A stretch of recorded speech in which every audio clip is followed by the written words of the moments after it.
ಗುರುರ್ಬ್ರಹ್ಮ ಗುರುರ್ವಿಷ್ಣು ಗುರುರ್ದೇವೋ ಮಹೇಶ್ವರಃ ಗುರು ಸಾಕ್ಷಾತ್ ಪರಬ್ರಹ್ಮ ತಸ್ಮೈ ಶ್ರೀ ಗುರವೇ ನಮಃ.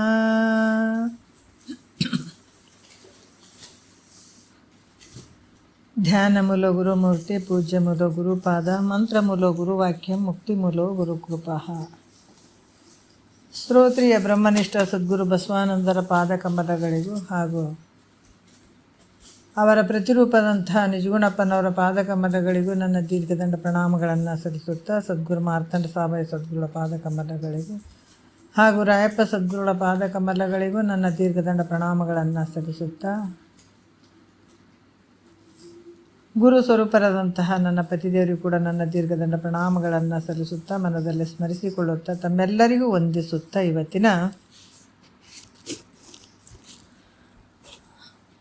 ಕೈವಲ್ಯ ಪದ್ಧತಿ ಒಳಗೆ ಜ್ಞಾನ ಪ್ರತಿಪಾದನಾ ಸ್ಥಳ ನಾವು ನೋಡ್ತಾ ಇದ್ದೇವೆ. ಈ ಜ್ಞಾನ ಪ್ರತಿಪಾದನಾ ಸ್ಥಳದಲ್ಲಿ ಎರಡನೆಯ ಪದವನ್ನು ನೋಡಬೇಕು. ಏನು ಹೇಳ್ತಾ ಇದ್ದಾರೆ ಇಲ್ಲಿ? ಕೇಳುವಂಥ ಜ್ಞಾನವನ್ನು ಕೇಳುವಂಥ ಅಧಿಕಾರ ಬಗ್ಗೆ ಹೇಳ್ತಾ ಇದ್ದಾರೆ. ಸುಮ್ಮನಾಗದು ವಿಧಿಯೋಳು ಒಂದದೇ ಮುಕ್ತಿ ಅಂದ್ರೆ, ಈ ಮುಕ್ತಿ ಅನ್ನುವಂಥದ್ದು ಏನಪ್ಪ ಅಂದ್ರೆ ಆನಂದ. ನಾವು ಅರ್ಥ ಮಾಡ್ಕೋಬೇಕು, ಸದಾಕಾಲ ಆನಂದವಾಗಿರುವಂಥದ್ದು. ಮುಕ್ತಿ ಅಂದರೆ ಏನಾದರೂ ಒಂದು ವಸ್ತು ಅಂತ ಅಲ್ಲ. ಮುಕ್ತಿ ಅಂದರೆ ಅತ್ಯಂತ ದುಃಖ ನಿವೃತ್ತಿ, ಪರಮಾನಂದದ ಸ್ಥಿತಿ. ಇದಕ್ಕೆ ಮುಕ್ತಿ ಅಂತ ಹೇಳ್ತಾರೆ. ಅಂಥ ಮುಕ್ತಿ ಸುಮ್ಮನೆ ಆಗ್ತಿದೆ ಅನ್ನಂದ್ರೆ ಪ್ರಯತ್ನ ಮಾಡದೆ ಆಗಂಗಿಲ್ಲ. ಸಂಸಾರದಾಗ ನಾವು ಏನೇ ಆದರೂ ಕೂಡ ನಾವು ಅದನ್ನು ಬಯಸ್ತೇ ಇರಲಿ, ಬಾರದು ಬಪ್ಪದು ತಪ್ಪದು. ಆದರೆ ಪರಮಾರ್ಥದಲ್ಲಿ ಕುಂತಲ್ಲೇ ಹಂಗೆ ಆಗಲಿಪ್ಪ ಅಂದ್ರೆ ಆಗ್ತದೆ ಅನ್ನೋದ್ರೆ ಆಗಂಗಿಲ್ಲ. ಇಲ್ಲಿ ಏನು ಮಾಡಬೇಕು? ಪ್ರಯತ್ನ ಭಾಳ ಮುಖ್ಯ ಆಗ್ತದೆ. ಒಂದನೇ ನುಡಿ ಆಗ್ಯದ, ಇವಾಗ ನಾವು ಎರಡನೇ ನುಡಿ ಹಿಡ್ಕೊಂಡು ನೋಡೋಣ. ಇಲ್ಲಿ ಭಾಳಷ್ಟು ವಿಚಾರಗಳನ್ನು ಹೇಳ್ತಾ ಇದ್ದಾರೆ. ಎರಡನೇ ನುಡಿಯಲ್ಲಿ ಗುರುಪಾದ ಸೇವೆಯ ನೊಲವಿಂದ ಮಾಡದೆ, ವರ ನಿಗಮವ ನೋಡಿ ಪಾಡದೆ, ಶರೀರ ಮುಂತಾದ ಉಪಾಧಿಗಳ ನೀಡಾಡದೆ, ಪರಮಜೀವರ ನೊಂದುಗೂಡದೆ, ಸುಮ್ಮನಾಗೋದು ವಿಧಿಯೋಳು ಒಂದದೇ ಮುಕ್ತಿ. ಭಾಳಷ್ಟು ನೋಡ್ರಿ, ಭಜನೆ ಮಂಡಳಿಗಳು ಭಾಳ ಅದಾವೆ. ಎಲ್ಲ ರೀತಿಯಿಂದ ಪದಗಳನ್ನು ಹಾಡ್ತಾರೆ. ಆದ್ರೆ ಈ ತತ್ವದ ಒಂದು ವಿಚಾರವನ್ನು ತಿಳ್ಕೊಳ್ಳದೆ ಹಾಡಿದ್ರೆ ಹೆಂಗಾಗ್ತದಂದ್ರೆ, ಅಡುಗೆಯಲ್ಲಿ ಸೌಟಿದ್ದಂಗೆ. ಅಡುಗೆ ಮಾಡುವಂಥ ಸಂದರ್ಭದಲ್ಲಿ ನಾವು ಸೌಟನ್ನು ಬಳಸ್ತೀವಿ. ಎಲ್ಲ ಪದಾರ್ಥಗಳಲ್ಲಿ ಆ ಸೌಟಿನಿಂದನೇ ಹಾಕ್ತೀವಿ, ಸೌಟಿನಿಂದನೇ ನಾವು ತಿರುತ್ತೀವಿ, ಎಲ್ಲ ಮಾಡ್ತೀವಿ. ಆದರೆ ಸೌಟು ಎಲ್ಲ ಪದಾರ್ಥಗಳಲ್ಲಿ ಇದ್ದರೂ ಕೂಡ ಅದರ ಅಡುಗೆ ರುಚಿನೇ ಅದಕ್ಕೆ ಗೊತ್ತಿಲ್ಲ. ಅದಕ್ಕೆ ಈ ತತ್ವದ ವಿಚಾರವನ್ನು ತಿಳ್ಕೊಳ್ಳದೆ ಎಷ್ಟು ತತ್ವ ಪದಗಳನ್ನು ಆಡಿದರೂ ಕೂಡ ವ್ಯರ್ಥ. ಯಾವಾಗ ಇದು ಕ್ರಮಬದ್ಧವಾಗಿ ಗುರು ಮುಖಾಂತರ ಈ ತತ್ವವನ್ನು ತಿಳ್ಕೊಂಡು ಹಾಡಿದರೆ ಅದರ ಆನಂದನೇ ಬೇರೆ ನೋಡು. ಅದಕ್ಕೆ ಇಲ್ಲಿ ಕೂಡ ಭಾಳಷ್ಟು ವಿಚಾರಗಳನ್ನು ಹೇಳ್ತಾ ಇದ್ದಾರೆ ಅವರು. ಇದು ಯಾಕೆ ಈ ವಿಚಾರ ಬಂತು ಅಂದ್ರೆ, ಈ ನಾವು ಶಿಂಷದಲ್ಲಿ, ಮಳವಳ್ಳಿ ತಾಲೂಕು ಶಿಂಷ ಶಿವನ ಸಮುದ್ರ ಅಂತ ಹೇಳ್ತಾರೆ ಅದಕ್ಕೆ. ಅಲ್ಲಿ ನಾವಿದ್ದಾಗ ಮಲ್ಲಿಕಾರ್ಜುನ ತಾತವ್ರ ಮಠ ಅದು, ಅಂದರೆ ಸಿದ್ಧಾರೂಢರು ಶಿಷ್ಯರು ಅವರು ಕೂಡ. ಅಲ್ಲಿ ಸಿದ್ಧಾರೂಢರು ಒಂದು ಮಠ ಮಾಡಿದ್ದಾರೆ. ಅದರ ಪ್ರತಿ ವರ್ಷ ನಮಗೆ ಅಲ್ಲಿ ಪ್ರವಚನಕ್ಕೆ ಉದ್ಘಾಟನೆ ಕರೀತಿದ್ರು. ಆ ಮಠದ ಒಂದು ಪ್ರವಚನಕ್ಕಾಗಲಿ ಉದ್ಘಾಟನೆಗಾಗಲಿ ನಮ್ಮನ್ನು ಕರೀತಿದ್ರು. ಅಲ್ಲಿ ಕರೆದಾಗ ಒಂದು ವರ್ಷ ಆ ಒಂದು ಪ್ರವಚನ ಮಾಡಿ ವೇದಿಕೆ ಬಿಟ್ಟು ಕೆಳಗೆ ಬರಬೇಕಾದ್ರೆ ಅಲ್ಲಿ ಜನ ತುಂಬ ಭಕ್ತಿ ಇದ್ದರು, ಗುರುವಿನ ಮೇಲೆ ತುಂಬ ಭಕ್ತಿ ಮಾಡೋರು ಅವರು 2 ದಿವಸ ಮುಂಚೆನೇ ಆ ಮಠಕ್ಕೆ ಬಂದು ಅಲ್ಲೇ ತಾವೇ ಅಡುಗೆ ಅದೆಲ್ಲ ಮಾಡಿ, ತಾವೇ ಎಲ್ಲ ಸಾಮಾನು ತೊಗೊಂಡು ಅಡುಗೆ ಎಲ್ಲ ಮಾಡಿ ಬಂದು ಭಕ್ತರಿಗೆ ಊಟ ಮಾಡಿಸಿ ತಾವು ಅಲ್ಲೇ ಊಟ ಮಾಡಿ 2 ದಿವಸ ಸತತ ಭಜನೆ ಮಾಡೋರು ಅವರೆಲ್ಲ. ಹೆಣ್ಮಕ್ಳು ಕೂಡ ಸಿಕ್ಕಾಪಟ್ಟೆ ಭಜನೆ ಮಾಡೋರು. ಅಂಥವ್ರು ಬಂದು ಹೇಳಿದರು ನನಗೆ, ಒಂದು 4 ಜನ ಇದ್ದರು. ಅವ್ರು ಬಂದು ನೋಡ್ರಿ, ಇದು ಹೊಗಳಿಕೆ ಮಾತಲ್ಲ, ಕೆಲವೊಂದು ವಿಚಾರಗಳನ್ನು ನಾವು ಹೇಳಲೇಬೇಕಾಗ್ತದೆ. ಎಷ್ಟು ಅಪೇಕ್ಷೆ ಇತ್ತು ಅವ್ರ ಭಾವನೆಗಳಂತ ಹೇಳೋದಷ್ಟೇ. ಒಬ್ಬರು ಕೂತ್ಕೊಂಡು ಬಿಟ್ಟು ನನ್ನ ಕಾಲು ಗಟ್ಟಿಯಾಗಿ ಹಿಡಿದುಬಿಟ್ರು, ಒಬ್ಬರು 2 ಕೈ ಹಿಡ್ಕೊಂಡ್ರು, ಒಬ್ಬರು ನಾನು ಹಿಂಗೆ ಭುಜ ಹಿಡ್ಕೊಂಡ್ರು. ನನಗೆ ಭಯ ಆಗಿಬಿಡ್ತು. ಯಾಕೆ ಭಾಳ ಜನನೂ ಇದ್ದರು. ನಾವು ವೇದಿಕೆ ಬಿಟ್ಟು ಕೆಳಗೆ ಬಂದಗಾನೆ ಹಂಗೆ ಮಾಡಿಬಿಟ್ರು ಅವರು. ಆವಾಗ ನನಗೆ ಗಾಬರಿ ಆಗಿಬಿಡ್ತು. ಯಾಕೆ ಹಿಂಗೆ ಯಾಕೆ ಮಾಡಾಕತ್ತೀರಿ ಅಂದೆ ನಾನು. ಅವರಂದ್ರು, ಅಮ್ಮ ನಿಮ್ಮ ಕೈ ನಮ್ಮ ತಲೆ ಮೇಲೆ ಇಟ್ಟುಬಿಡ್ರಿ, ನಾನು ಹೆಂಗಾಗಿದ್ದೀನಿ ನೀವು ಹಂಗೆ ಆಗಿಬಿಡ್ರಿ ಅಂತ ಹೇಳಿ ನಮ್ಮ ತಲೆ ಮೇಲೆ ಕೈ ಇಡ್ರಿ ಅಂದರು ನೋಡ್ರಿ ಅವರು. ಯಾಕಂದ್ರೆ ಅವರಿಗೆ ಭಾಳಷ್ಟು ತಿಳ್ಕೊಳ್ಬೇಕನ್ನುವಂಥ ಅಪೇಕ್ಷೆ ಭಾಳ ಇತ್ತು, ಕೇಳಬೇಕನ್ನುವಂಥ ಭಾಳ ಅಪೇಕ್ಷೆ ಭಾಳ ಇತ್ತು. ಆದ್ರೆ ಇನ್ನೂ ಕೂಡಿ ಬಂದಿರಲಿಲ್ಲ ಅವ್ರಿಗೆ ಟೈಮ್. ಆ ಪುಣ್ಯದ ಫಲ ಇನ್ನೂ ಕೂಡಿ ಬರಬೇಕಲ್ಲ. ಅದಕ್ಕೆ ಅವಾಗ ನನಗೆ ಭಾಳ ಆಶ್ಚರ್ಯ ಆಯಿತು. ಎಂಥ ಒಂದು ಭಾವದವರು. 2 ದಿವಸ ಕಂಟಿನ್ಯೂ ಭಜನೆ, ಅಖಂಡ ಭಜನೆಯನ್ನು ಮಾಡುವಂಥ ಹೆಣ್ಮಕ್ಳು ಅವರೆಲ್ಲ. ಒಂಥರ ಎಲ್ಲೋ ಒಂದು ಕಡೆ ನೋವಾಯಿತು. ಹೌದಲ್ಲ, ಇವರೆಲ್ಲ ಇಷ್ಟು ಇದ್ದರೂ ಕೂಡ ಕೆಲವೊಂದು ವಿಚಾರಗಳು ಗೊತ್ತಾಗ್ಬಿಟ್ರೆ ಎಷ್ಟು ಆನಂದ ಆಗ್ತದೆ ಇವ್ರ ಮನಸ್ಸಿಗೆ. ಹಾಗಾಗಿಬಿಟ್ಟು, ಇಲ್ಲ ನೀವು ಇದೇ ಭಾವದಾಗ ಅದರಿ, ಖಂಡಿತ ಅಂತ ಗುರು ನಿಮ್ಗೆ ಸಿಗ್ತಾನೆ, ನಿಮ್ಗೆ ಹೇಳ್ತಾನೆ ಅನ್ನುವಂಥ ಮಾತು ನಾನು ಹೇಳಿದೆ ಅವರಿಗೆ. ಹೇಳೋ ಉದ್ದೇಶ ಏನಂತಂದರೆ, ಇವತ್ತು ನಮ್ಗೆ ಅನಾಯಾಸವಾಗಿ ಇಂಥ ವಿಚಾರಗಳು ಸಿಗ್ತಾ ಇದ್ದಾವ, ಯಾವ ಜನ್ಮದ ಪುಣ್ಯ ಏನು. ಇಲ್ಲಿ ಕೂಡ ಏನು ಹೇಳ್ತಾರೆ, ಈ ಗುರು ಸೇವೆ ಅನ್ನುವಂಥದ್ದು ಕೂಡ ಬಹಳ ಮುಖ್ಯ ಆಗ್ತದೆ. ಗುರುವಿನ ಸೇವೆ ಮತ್ತು ಅವ್ರು ನಮಗೆ ಸಿಕ್ಕಿಲ್ಲ ಅಂತಂದ್ರೆ, ಆದರೆ ನೀನು ಇಟ್ಟಂಥ ಭಕ್ತಿ ಭಾವರ ಭಾಳ ಇರಬೇಕು. ಆ ಗುರುಪಾದ ಸೇವೆಯನ್ನು ಒಲವಿಂದ ಮಾಡದೆ, ಗುರುವಿನ ಒಂದು ಪಾದ ಸೇವೆಯನ್ನು ಅವ್ರ ಸೇವೆ ಆಪ್ತ, ಅಂಗ, ಸ್ಥಾನ, ಸದ್ಭಾವ ಅಂತ 4 ಸೇವಾದಿಗಳನ್ನು ಇಟ್ಟಿದ್ದಾರೆ. ಇವು ಸೇವೆಯನ್ನು ಒಲವಿಂದ ಮಾಡದೆ, ಅವರ ಪ್ರೀತಿಯಿಂದ ಒಲವಿನಿಂದ ಮಾಡದೆ. ನೋಡ್ರಿ, ಎಷ್ಟೋ ಗುರುಗಳು ಬರ್ತಾರೆ, ಅದಕ್ಕೆ ಶರಣರ ಬರುವಿಕೆಯೇ ನಮ್ಮ ಜೀವಳ ಅಂತ ಮಹಾತ್ಮರು ಹೇಳ್ತಾರೆ. ಏನು ಹೇಳ್ತಾರೆ, ಮಹಾತ್ಮರಿಗೆ ಇನ್ನೇನು ಶರಣರು ಬಂದ್ರೆ ಅದಕ್ಕಿಂತ ದೊಡ್ಡ ಭಾಗ್ಯ ಇಲ್ಲಲ್ಲ. ಅಂಥ ಒಂದು ಸಿದ್ಧಾರೂಢರು ಹೋಗ್ಬೇಕಾದ್ರೆ ಗರಗತ್ತಾತವ್ರು ಖುಷಿಯಾಗಿ ಕೂತ್ಕೊಂಡ್ಬಿಟ್ರಂತ ನೋಡ್ರಿ. ಗರಗತ್ತಾತರು ಅಲ್ಲಿ ಕೂತ್ಕೊಂಡಾಗ ಸಿದ್ಧಾರೂಢರ ಅಪ್ಪರು ಇಲ್ಲಿ ಹುಬ್ಳಿಯಿಂದ ಅವ್ರು ಹೋಗ್ಬೇಕಾದಾಗೆ ಗರಗತ್ತಾತವ್ರಿಗೆ ಗೊತ್ತಾಗ್ಬಿಡ್ತು. ಭಾರಿ ಖುಷಿ ಪಡ್ತಾಯಿದ್ರು, ಆನಂದವಾಗಿ ಕೂತ್ಕೊಂಡ್ರು, ಸಂತೋಷಪಟ್ಟರು. ಯಾಕಂದರೆ ಮಹಾತ್ಮರು ಬರ್ತಾರಂದ್ರೆ ಆನಂದನೇ ಆನಂದಲ್ಲ. ಬಂದಾರಂತಾರೆ ಒಂದು ಕೂಡ ಬಂದ್ಕೇಸಿ ಒಂದಿಷ್ಟು ನಮಸ್ಕಾರ ಮಾಡೋದಿರಲಿ, ಅವ್ರ ದರ್ಶನ ತೊಗೊಳ್ಬೇಕನ್ನುವಂಥ ಭಾವನೂ ಬರೋಂಗಿಲ್ಲ ಎಂಥವ್ರಿಗೆ. ಅಂಥ ಕಾರಣದಲ್ಲಿ ಪಾಪದ ದೋಷ ಇದ್ದಂಥವ್ರಿಗೆ ಬಂದು ಕೂಡ ನಮಸ್ಕಾರ ಮಾಡೋಕ್ಕೆ ಕೂಡ ಯೋಗ್ಯತೆ ಇರೋಂಗಿಲ್ಲ ಅವ್ರಿಗೆ. ನಾವು ತಿಳ್ಕೊಬೇಕು, ಇಷ್ಟೇ ತಿಳ್ಕೊಬೇಕು. ಮತ್ತು ಇಲ್ಲಿ ಕೂಡ ಏನು ಹೇಳ್ತಾರ, ಅಂಥ ಸದ್ಗುರು ಸಿಕ್ಕನು ಅಂದ್ರೆ ಆದರೂ ಆ ಭಾವ ಇರದೇ ಇದ್ದು ನಮಗೆ ಮುಕ್ತಿ ಆಗಲಿ, ಆನಂದ ಆಗಲಿ, ಪರಮಾತ್ಮನ ಒಲುಮೆ ಆಗಲಿ ಅಂದ್ರೆ ಹೆಂಗಾಗ್ತದೆ ಹೇಳ್ರಿ? ಸಾಧ್ಯನೇ ಇಲ್ಲ. ಅದಕ್ಕೆ ಹೇಳ್ತಾರ, ಗುರುಪಾದ ಸೇವೆಯನ್ನು ಒಲವಿಂದ ಮಾಡದೆ. ಏನು ಹೇಳಿದಾರ ನೋಡ್ರಿ, ನಿಜಗೊಂಡ್ರೆ ಹೇಳ್ಯಾರ, ನಾವು ಯಾರು ಕೈ ಗಂಟು ಹಾಕ್ಕೊಂಡು ಮಾತಾಡುವಂಥದ್ದಲ್ಲ, ಆಧಾರ ಐತಿ ಇಲ್ಲಿ. ಗುರುವಿನ ಸೇವೆ, ಗುರುಪಾದ ಸೇವೆಯನ್ನು ಒಲವಿಂದ ಮಾಡದೆ, ವರನಿಗಮವ ನೋಡಿ ಪಾಡದೆ. ವರನಿಗಮ ಅಂದರೆ ಶ್ರೇಷ್ಠವಾದಂಥದ್ದು ನೋಡ್ರಿ. ಅದಕ್ಕೆ ಹೇಳ್ತಾರೆ ಇಲ್ಲಿ, ಮನುಷ್ಯನ ಜನ್ಮ ಬರೋದೇ ಎಷ್ಟೋ ಜನ್ಮದ ಪುಣ್ಯದ ಫಲ. ಮನುಷ್ಯತ್ವ, ಮುಮುಕ್ಷತ್ವ, ಮಹಾಜನ ಸಂಶ್ರಯತ್ವಂ ಏತತ್ರಯಂ ಸುದುರ್ಲಭಂ. ಇದು ಶಂಕರಾಚಾರ್ಯ ಹೇಳಿದಂಥ ವಾಕ್ಯ. ಇದು ಮನುಷ್ಯನಾಗಿ ಹುಟ್ಟಿ ಬರೋದೇ ಕಷ್ಟ ನೋಡ್ರಿ. ನಾವು ಅನ್ಯಾಯವಾಗಿ ಈ ದಿವಸಗಳನ್ನು ಹಾಳು ಮಾಡ್ಕೊಳಕತ್ತೀವಲ್ಲ. ಪ್ರಾಣಿ ಪಕ್ಷಿಗಳು, ಗಿಡ ಮರಗಳು, ಕ್ರಿಮಿಕೀಟಗಳು ಎಷ್ಟದಾವ್ರಿ ನಮ್ಮ ಕಣ್ಣೆದುರಿಗೆ. ಅದಕ್ಕೆ ಮನುಷ್ಯನಾಗ ಹುಟ್ಟಿ ಬರುವಂಥದ್ದೇ ಭಾಳ ಕಷ್ಟ ಅದ. ಅದರಲ್ಲಿ ಮೋಕ್ಷದ ಅಪೇಕ್ಷೆ ಬರುವಂಥದ್ದು ನೋಡ್ರಿ, ಭಾಳ ಭಾಳ ರೀ.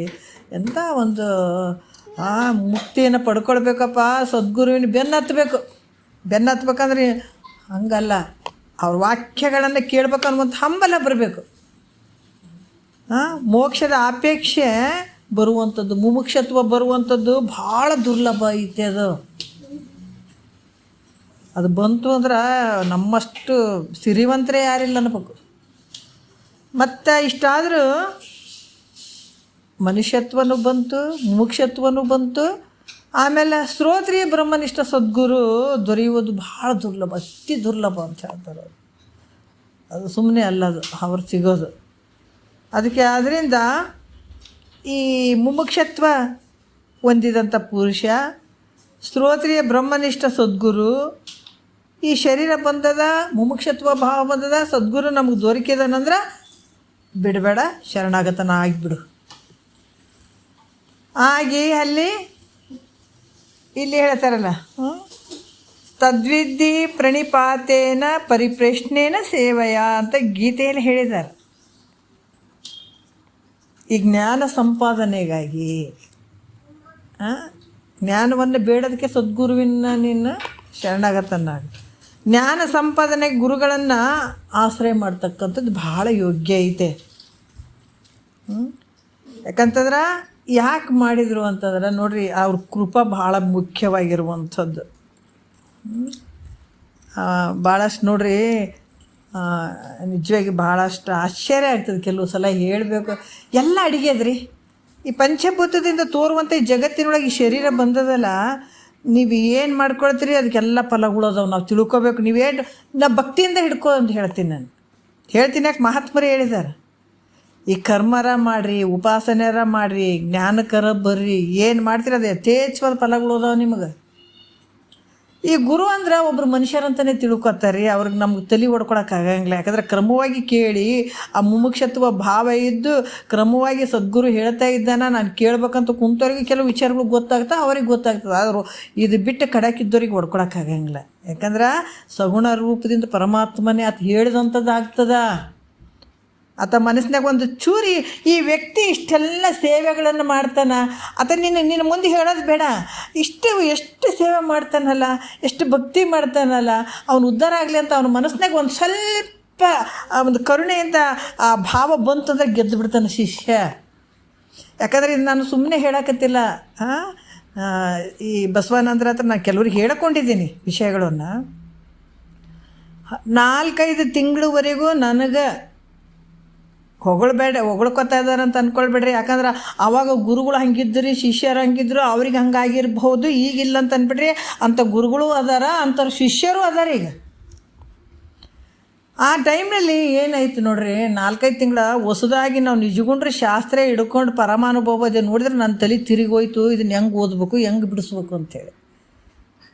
ಮೊದಲೊಂದು ಸಲ ಹೇಳಿರ್ಬೋದು, ಆದರೆ ಇನ್ನೊಂದು ಸಲ ಹೇಳಿದ್ರು ತಪ್ಪಲ್ಲ.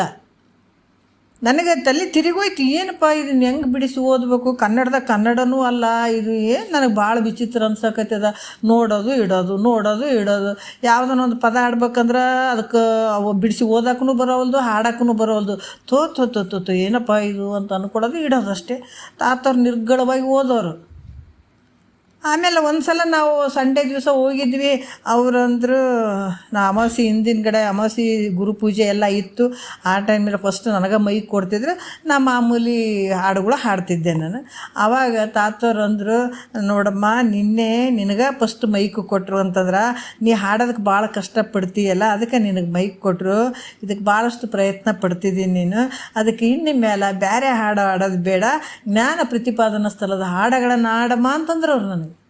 ನಾನಂದೆ, ಅಪ್ಪ 4-5 ತಿಂಗಳಾಯಿತು ತಂದೆ, ಇಷ್ಟೆಲ್ಲ ನೋಡ್ಕೋತೀನಿ, ನನಗೆ ಒಂದಿಷ್ಟು ಓದೋಕ್ಕೂ ಬರೋವಲ್ದು, ಬಿಡಿಸಿ ಓದೋಕ್ಕೆ ಬರೋವಲ್ದು ನನಗೆ. ನಾನೇನು ಹಾಡ ಇದನ್ನು ಕಲಿತೀನಿ ಅಂತ ನನ್ನ ಮನಸ್ಸಿನಾಗೆ ಅಂದ್ಕೊಂಡು ಆಯ್ತಪ್ಪ ಪ್ರಯತ್ನ ಮಾಡ್ತೀನಪ್ಪ ಅಂದ್ಕೊಂಡು ಅವ್ರ ಮುಂದೆ ಅಷ್ಟೇ ಹೇಳಿ ನಕ್ಕು ಬಂದೆ. ನಾನು ಬಂದು ಮಧ್ಯಾಹ್ನ ಎಲ್ಲ ಊಟ ಮಾಡಿ ನಂತರ 4 ಗಂಟೆ 4:30 ಆಗಿತ್ತು. ನೋಡೋಣ ಗ್ರಂಥ ತಾತವ್ರು ಬೇರೆ ಹಿಂಗೆ ಹೇಳ್ಯಾರ, ಜ್ಞಾನ ಪ್ರತಿಪಾದನಾ ಸ್ಥಳದ ಹಾಡುಗಳು ಹೇಳ್ಯಾರ, ನೋಡೋಣ ಅಂತ ನಾನು ತೆಗೆದ ತಕ್ಷಣವೇ ನೋಡ್ರಿ ಆ ಹಾಡುಗಳು ಅದು ನಿಜವಾಗಿ ನನಗೆ ಹೆಂಗೆ ಬಂದುವೋ ಬಿಟ್ಟುವೋ ಗೊತ್ತಿಲ್ಲ. ಪಟ ಪಟ ಪಟ ನನಗೆ ರಾಗನೂ ಬಂತು, ಹಾಡಕ್ಕೂ ಬಂತು ನೋಡ್ರಿ. ನಾನು ನಿಜವಾಗಿ ಭಾಳ ಶಾಕ್ ಆಯಿತು. ನನಗೆ ಗುರು ವಾಕ್ಯ ಹೆಂಗೆ ಅದಾವಂತ ನನಗೆ ಅರ್ಥ ಆಯಿತು. ಗುರು ಕೃಪೆ ಮಾಡಿದ್ರೆ ಏನೆಲ್ಲ ಆಗ್ತದೆ ರೀ, ಏನೆಲ್ಲ ಆಗ್ತದೆ. ಆದ್ರೆ ನಾವು ವೇಷಭೂಷಣ ನೋಡೋಂಗಿಲ್ಲ ಗುರುವಿಂದು. ಹಾಂ, ಹೇಳ್ತಾರೆ ನೋಡ್ರಿ, ಭಾಳಷ್ಟು ಅದ್ಭುತ ನೋಡ್ರಿ. ಒಬ್ಬ ಗುರುಗಳು ಇದು ಒಂದು ಹೇಳ್ತೇನೆ, ಶಿಷ್ಯ ಭಾಳಷ್ಟು ದಿನ ಮೈ ತೊಗೋತಿರ್ಲಿಲ್ಲ, ದಿನ ಪೂಜೆ ಮಾಡ್ತಿರ್ಲಿಲ್ಲ, ದಿನ ಶಾಸ್ತ್ರ ಶ್ರವಣ ಮಾಡ್ತಿದ್ದತ್ತ. ದಿನ ಶಾಸ್ತ್ರ ಶ್ರವಣ ಮಾಡ್ತಿದ್ದ, ದಿನ ಪೂಜೆ ಮಾಡ್ತಿರ್ಲಿಲ್ಲ, ಒಂದಿಷ್ಟು ಮೈ ತೊಗೋತಿದ್ದಿಲ್ಲ, ಒಂದು ಶಿಸ್ತಿರಲಿಲ್ಲ, ಬಸ್ತಿರಲಿಲ್ಲ. ಆದರೆ ಗುರುಗಳು ಮಾತ್ರ ಒಂದು ಶಿಸ್ತಿನಾಗಿ ಇರ್ತಿದ್ರು. ಅವರು ಭಾಳ ಶಿಸ್ತಿನಾಗಿರೋರು. ಆವಾಗ ಒಬ್ಬರು ಬಂದರು, ದೊಡ್ಡ ಶ್ರೀಮಂತರು ಅವರು. ಅಪ್ಪ ನಮ್ಮ ಮನೆಗೆ ಪೂಜೆ ಐತಪ್ಪ, ನೀವು ಬಂದು ಪೂಜೆ ಮಾಡಬೇಕು ಅಂತ ಗುರುಗಳ ಹತ್ರ ಕೇಳಿದರು. ಅದು ಮೂರು ದಿವಸದ ಪೂಜೆ ಇತ್ತು. ಗುರುಗಳು ಒಂದು ದಿವಸ ಹೋದರು. ಪೂಜೆ ಮುಗಿಸ್ಕೊಂಡು 2ನೇ ದಿವಸಕ್ಕೆ ಸ್ವಲ್ಪ ಅಡಚಣೆ ಆಯಿತು. ಶಿಷ್ಯನಿಗೆ ನೀನೇ ಹೋಗಪ್ಪ ಪೂಜೆ ಮುಗಿಸ್ಕೊಂಡು ಬಾ ಅಂತಂದರು. ಯಾಕಂದರೆ ಶಿಷ್ಯನ ಕಳಿಸ್ಯಾರಂದ್ರೆ ಮತ್ತು ಗುರುಗಳು ಅವ್ರ ಮೇಲೆ ಶಕ್ತಿ ಕೊಟ್ಟಿರ್ತಾರೆ, ಹೋಗಪ್ಪ ಪೂಜೆ ಮುಗಿಸ್ಕೊಂಡು ಬಾ ಅಂತಂದರು.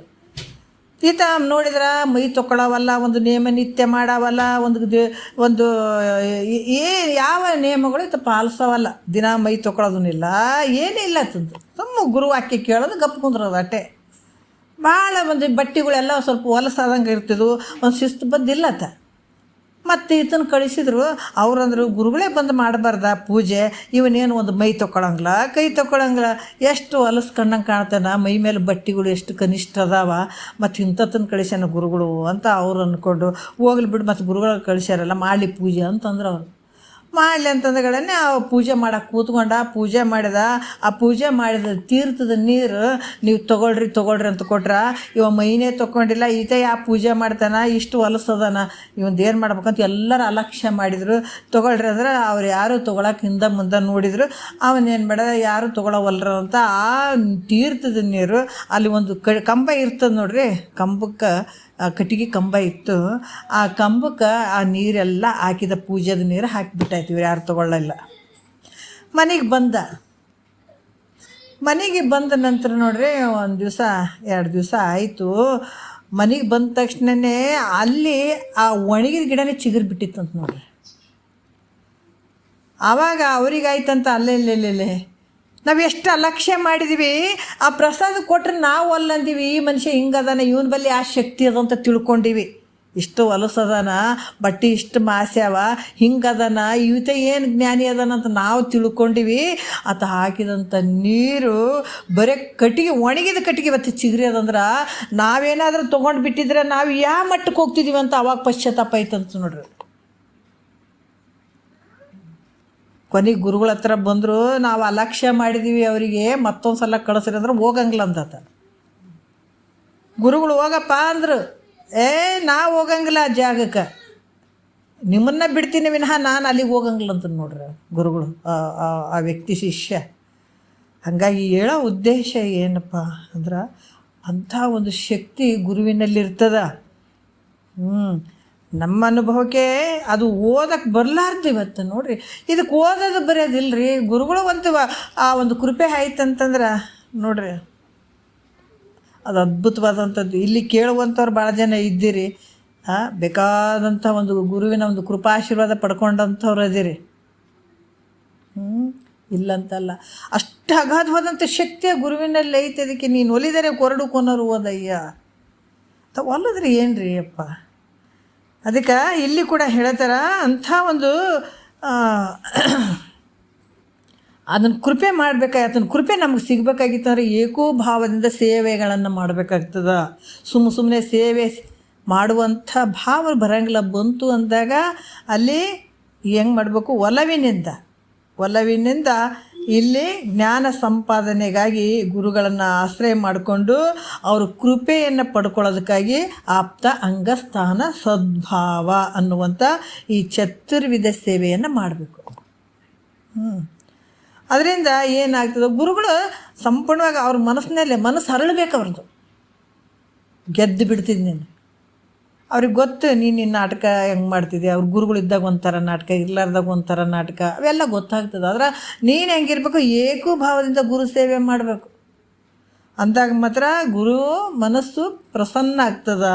ಆಗಿ ನಿನಗೆ ಅವ್ರು ಏನು ಮಾಡ್ತಾರೆ, ಜ್ಞಾನೋಪದೇಶವನ್ನು ಮಾಡ್ತಾರೆ.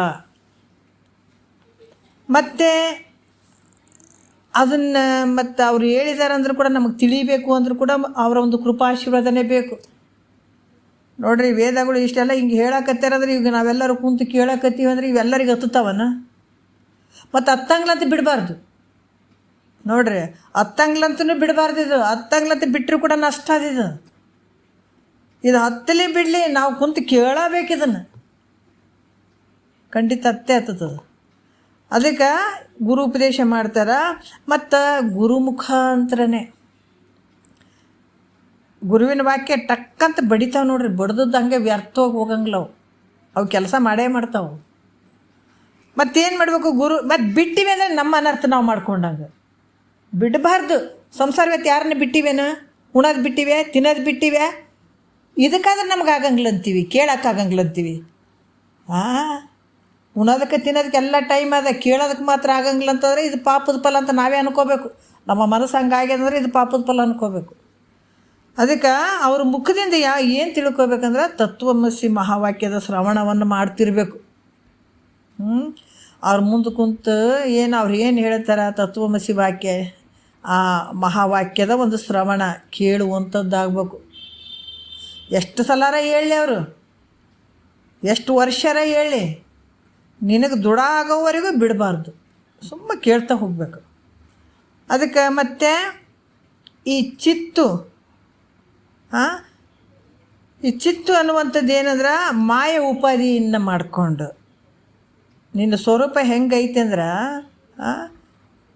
ಪರಮಾತ್ಮ ಈ ಮಾಯ ಉಪಾಧಿಯಿಂದ ಆತನೇ ಏನದ? ಈಶ್ವರ ಅದ. ಪರಮಾತ್ಮ ಮಾಯೆಯಲ್ಲಿ ಬಿದ್ದುಕೊಂಡು ಮಹೇಶ್ವರ ಅದ. ಯಾಕೆ? ಮಾಯ ಉಪಾಧಿ ಐತಲ್ಲಿ. ಆ ಮಾಯ ಉಪಾಧಿ ಇದ್ದದಕ್ಕಾಗಿ ಆತ ಈಶ್ವರ ಅಂತ ಅನ್ಸ್ಕೊಂಡ. ಮತ್ತು ಈತ ಹೆಂಗೆ ಮಾಡಿದಂದ್ರೆ ಎಲ್ಲ ಶಕ್ತಿ ಈತಗೆ ಬಂತು. ಸರ್ವಜ್ಞತ್ವಾದಿ ಸರ್ವ ಕರ್ತೃತ್ವಗಳಿಂದ ಕೂಡಿಕೊಂಡದ್ದು ನೋಡ್ರಿ. ಎಲ್ಲ ಶಕ್ತಿಯಿಂದ, ಯಾಕಂದ್ರೆ ಮಾಯೆ ಜೋಡಾಯಿತು. ಅದರಿಂದ ಎಲ್ಲ ಕೆಲಸಗಳನ್ನು, ಜಗತ್ತಿನ ಉತ್ಪತ್ತಿ, ಸ್ಥಿತಿ, ಲಯ ಇವೆಲ್ಲವುಗಳ ಕಾರ್ಯಗಳನ್ನು ಮಾಡುವಂಥವನು ಯಾರು? ಈಶ್ವರ. ಈ ಜಗತ್ತನ್ನು ಸೃಷ್ಟಿ ಮಾಡಿ ಇವೆಲ್ಲವನ್ನು ಮಾಡುವಂಥದ್ದು, ಸೃಷ್ಟಿ ಮಾಡುವಂಥದ್ದು, ರಕ್ಷಣೆ ಮಾಡುವಂಥದ್ದು, ಲಯ ಮಾಡುವಂಥದ್ದು ಈಶ್ವರಂದೇ ಇದು. ಅದಕ್ಕೆ ಈತ ಹೆಂಗೆ ಮಾಡ್ತಾನಂತಂದ್ರೆ ಈತ ತತ್ ಪದಕ್ಕೆ ಅರ್ಥ ಆಗಿದ್ದಾನಿತ. ಈಶ್ವರ ತತ್ ಪದದ್ದು ಹೇಳ್ತಾರೆ ಅವರು. ತತ್ ಪದಕ್ಕೆ ಈಶ್ವರ. ಅದೇ ಚಿತ್ತು ನೋಡ್ರಿ. ಅದೇ ಚಿತ್ತು ಮತ್ತೇನಾಯಿತು? ಅವಿದ್ಯೆ ಉಪಾಧಿ ಆಯಿತು. ಯಾವಾಗ ಅವಿದ್ಯೆ ಜೋಡ ಆಯಿತು, ಅವಿದ್ಯೆ ಅಂದರೆ ತನ್ನನ್ನು ತಾನು ಮರೆಯುವಂಥದ್ದು, ನಾನು ಯಾರಿದ್ದೀನಿ ಅಂತ ತಿಳಿಗೊಡದೇ ಇರುವಂಥದ್ದೇ ಅವಿದ್ಯೆ, ಅಜ್ಞಾನ. ಇದು ಯಾವಾಗ ಉಪಾಧಿಯಾಗಿ ಅವಿದ್ಯೋಪಾದಿಯಿಂದ ಕೂಡಿದಂಥವ್ನು ಯಾರು? ಜೀವ ಅಂತ ಅನ್ಸ್ಕೊಂಡ್ರೆ ನೋಡ್ರಿ. ಇದೇ ಚಿತ್ತೆ ಅವಿದ್ಯೆಯಿಂದ ಕೂಡಿದದಕ್ಕಾಗಿ ಇದು ಜೀವ ಅನ್ಸ್ಕೊಂತ. ಇದನ್ನ ಧರ್ಮ ಅಂದ್ರೆ ಕಿಂಚಿಜ್ಞತ್ವಾದಿಯಿಂದ ಕೂಡಿದಂಥದ್ದು. ಇದಕ್ಕೆ ಜೀವನೇ. ಈತ ಯಾವುದಕ್ಕೆ ಅಂದ್ರೆ ನೀನು ತೊಮ್ಮ ಪದಕ್ಕೆ ಈತ ಅರ್ಥ ಆಗಿಬಿಡ್ತಾನೆ. ಅದಕ್ಕೆ ಉಪಾಧಿಯಾದಂಥ ಅವಿದ್ಯೆಯೇ ಉಪಾಧಿಯಾದದ್ದು ಯಾವುದು? ಅವಿದ್ಯೆ. ಈ ಅವಿದ್ಯೆಯೇ ಸ್ಥೂಲ, ಸೂಕ್ಷ್ಮ ಇವು ಶರೀರಗಳಾಗಿ ಏನು ಈ ಮುಂದೆ ಬಂತು ನೋಡ್ರಿ. ಅವಿದ್ಯೆಯೇ ಏನಾಯಿತು? ಸ್ಥೂಲ ಶರೀರ ಅನ್ನಿಸ್ತು, ಸೂಕ್ಷ್ಮ ಶರೀರ ಅನ್ನಿಸ್ತು, ಇವೆಲ್ಲ ಕಾರ್ಯಗಳು ಆದವು. ಇವುಗಳ ಒಂದು ನೋಡ್ರಿ, ಈ ಸಮಷ್ಟಿ ಅಂತಂದರೆ ಒಂದು ತೋಟ ಐತಿ, ಎಲ್ಲ ತೆಂಗಿನ ಗಿಡಗಳು ಅದಾವೆ, ಭಾಳ ಅದಾವೆ. ಅಂದರೆ ಇರುವಂಥವೆಲ್ಲ ಭಾಳಷ್ಟು ತೆಂಗಿನ ಗಿಡಗಳು ಅದಾವಲ್ಲ, ಅಲ್ಲಿ ಜಾಸ್ತಿ ಇರುವಂಥದ್ದು. ಅದಕ್ಕೆ ಈ ಸಮಷ್ಟಿ, ಭಾಳಷ್ಟು ಇರುವಂಥದ್ದು ಸಮಷ್ಟಿ. ಈ ಅಭಿಮಾನದಿಂದ ಈಶ್ವರ ಏನು ಮಾಡಿದ ಅಲ್ಲಿ? ಸಮಷ್ಟಿ ಅಂದರೆ ಎಲ್ಲವೂ ಏನು ಕಾಣುವಂಥ ಈ ಜಗತ್ತು, ಪ್ರಪಂಚ, ಇದು ಈಶ್ವರನಿಗೆ ಏನಾಯಿತು? ವಿರಾಟ ಅಂತ ಹೇಳುವಂಥದ್ದಾಯಿತು. ಮತ್ತು ಹಿರಣ್ಯ ಗರ್ಭರುಗಳು ಅನ್ನುವಂಥ ಇವು ಎಲ್ಲ ಶರೀರಗಳು ಇವೆಲ್ಲ ಅದು ವಿರಾಟ ಹಿರಣ್ಯ ಗರ್ಭಗಳು ಇವೆಲ್ಲ ಆದವು ಅಭಿಮಾನದಿಂದ. ಮತ್ತು ಸ್ಥೂಲ ಸೂಕ್ಷ್ಮ ಕಾರಣಗಳಂತ 3 ಶರೀರಗಳು. ಈ 3 ಶರೀರಗಳು ಏನು ತೋರ್ತಾವಲ್ಲ, ತೊಮ್ಮ ಪದದ ವಾಚ್ಯಾರ್ಥದ ಭಾಗದಲ್ಲಿ ತೋರುವಂಥವು. ಯಾವುದು? ಸ್ಥೂಲ ಸೂಕ್ಷ್ಮ ಕಾರಣ. ಇವು 3 ಶರೀರಗಳು ತೊಮ್ಮ ಪದದ ವಾಚ್ಯಾರ್ಥಗಳಿವು. ಮತ್ತು ಇಲ್ಲಿ ಕೂಡ ನೋಡ್ರಿ, ಪ್ರತ್ಯೇಕಾತ್ಮನು ಇಲ್ಲೇನಾಗ್ಯಾನ, ಲಕ್ಷ್ಯಾರ್ಥದಲ್ಲಿ ಪ್ರತ್ಯೇಕಾತ್ಮ, ವಾಚ್ಯಾರ್ಥದಲ್ಲಿ ಸ್ಥೂಲ ಸೂಕ್ಷ್ಮ ಕಾರಣ ಅಂತ ಹೇಳ್ತೀವಿ. ಅದರ ಲಕ್ಷ್ಯಾರ್ಥದಲ್ಲಿ ಇರುವಂಥವ್ನ್ಯಾರು, ಇದಕ್ಕೆಲ್ಲ ಸಾಕ್ಷಿ ರೂಪವಾಗಿರುವಂಥವ್ನ್ಯಾರು ಪ್ರತ್ಯೇಕಾತ್ಮ. ಇತ ಲಕ್ಷ್ಯಾರ್ಥ. ಇದ್ರಂಗ ಇಲ್ಲಿ ಕೂಡ ಏನು, ವಿರಾಟ ಹಿರಣ್ಯ ಗರ್ಭ ಮತ್ತು ಅಂತರ್ಯಾಮಿ ಅಂತ 3 ದೇಹಗಳು. ಸ್ಥೂಲದಲ್ಲಿ ವಿರಾಟನಾಗಿರುವಂಥವನು, ಮತ್ತು ಸೂಕ್ಷ್ಮದಲ್ಲಿ ಹಿರಣ್ಯ ಗರ್ಭನಾಗಿರುವಂಥವನು, ಮತ್ತು ಅವಿದ್ಯೆಯಲ್ಲಿ ಯಾವುದು ಸುಸುಪ್ತಿ ಒಳಗೆ ಅಂತರ್ಯಾಮಿ ಅನ್ನುವಂಥ 3 ದೇಹಗಳು ಈ ತತ್ಪದದ ವಾಚ್ಯಾರ್ಥಗಳು. ವಾಚ್ಯಾರ್ಥದಾಗ ನೋಡ್ರಿ, ವಾಚ್ಯಾರ್ಥದಾಗ ಇವು 3 ದೇಹಗಳು. ಮತ್ತು ಲಕ್ಷ್ಯಾರ್ಥದಾಗ ಪರಬ್ರಹ್ಮವೇ ಲಕ್ಷ್ಯಾರ್ಥವಾಗಿರುವಂಥದ್ದು. ಒಳಗಡೆ ಲಕ್ಷ್ಯಾರ್ಥದಲ್ಲಿ ನೋಡಿದಾಗ ವಾಚ್ಯಾರ್ಥದಾಗ ಭಿನ್ನವಾಗಿ ಕಾಣ್ತದೆ. ಅದಕ್ಕೆ ವಾಚ್ಯಾರ್ಥದಾಗ ಶಿವಜೀವನಿಗೆ ಭಾಳಷ್ಟು ವ್ಯತ್ಯಾಸ ಆಗ್ತಾವೆ, ಅಲ್ಲಿ ಕೂಡ್ಸಕ್ಕೆ ಬರೋಂಗಿಲ್ಲ. ವಿಚಾರ ಮಾಡಬೇಕು. ವಾಚ್ಯಾರ್ಥ ಪದದಲ್ಲಿ ಶಿವನಿಗೆ ಮತ್ತು ಜೀವಾತ್ಮನಿಗೆ ಕೂಡ್ಸಕ್ಕೆ ಬರೋಂಗಿಲ್ಲ. ನಾವು ಲಕ್ಷ್ಯಾರ್ಥದಾಗ ನೋಡಿದಾಗ ಇದಕ್ಕೆ ಭಿನ್ನ ಇಲ್ಲ, ಅಭೇದ ರೀತಿಯಾಗಿರುವಂಥದ್ದು ಲಕ್ಷ್ಯಾರ್ಥದಲ್ಲೇ ನಾವು ತೊಗೊಳ್ಬೇಕು.